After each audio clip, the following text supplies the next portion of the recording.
കേരള സംസ്ഥാന എക്സൈസ് വകുപ്പ് ലഹരിക്കെതിരെ പ്രഖ്യാപിച്ച ഓപ്പറേഷൻ തണ്ടർ എന്ന പരിപാടിയുടെ ഭാഗമായിട്ട് അഗളി എക്സൈസ് റേഞ്ച് ഓഫീസ് കഴിഞ്ഞ മെയ് ജൂൺ മാസങ്ങളിലായിട്ട് ആകെ 88 റെയ്ഡുകൾ സംഘടിപ്പിക്കുകയുണ്ടായി. അതിൽ 3 ഫോറസ്റ്റ്, അതുപോലെ റവന്യൂ ഡിപ്പാർട്ട്മെന്റ് എന്നീ വകുപ്പുകളെ കൂടി ചേർത്തുകൊണ്ടാണ് റെയ്ഡ് നടത്തിയത്. ആകെ 29 അബ്കാരി കേസുകൾ ഈ കാലയളവിൽ കണ്ടുപിടിച്ചു. അതിൽ 10 പ്രതികളുണ്ട്. കൂടാതെ 360 വാഹനങ്ങൾ പരിശോധിച്ചു. NDPS കേസുകൾ 6 NDPS കേസുകൾ കണ്ടെടുത്തു. അതിൽ 4 പ്രതികളുള്ള NDPS കേസാണ്.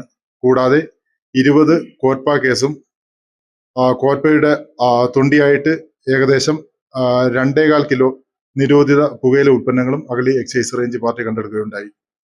കൂടാതെ ഈ കാലയളവിൽ തൊണ്ടിയായിട്ട് 103 ലിറ്റർ ചാരായവും 12.5 ലിറ്റർ ഫോറിൻ ലിക്കറും കൂടാതെ 6732 ലിറ്റർ വാഷും ഈ കാലയളവിൽ കണ്ടെടുക്കുകയുണ്ടായി.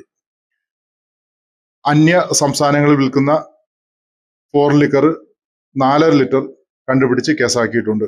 കൂടാതെ 500 ഗ്രാം കഞ്ചാവും ഈ കാലയളവിൽ തൊണ്ടിയായിട്ട് കണ്ടെടുത്തിട്ടുണ്ട്. 6 കഞ്ചാവ് ചെടികളും ഓപ്പറേഷൻ തണ്ടറിന്റെ ഭാഗമായിട്ട് കണ്ടെടുത്ത് കേസാക്കിയിട്ടുള്ളതാണ്. ഇനിയും വരും കാലങ്ങളിൽ ഓപ്പറേഷൻ തണ്ടറിന്റെ ഭാഗമായിട്ട് അഗളി എക്സൈസ് റേഞ്ച് ഓഫീസ് ശക്തമായിട്ടുള്ള റെയ്ഡും മറ്റ് പരിപാടികളുമായിട്ട് മുന്നോട്ട് പോകുന്നതാണ്.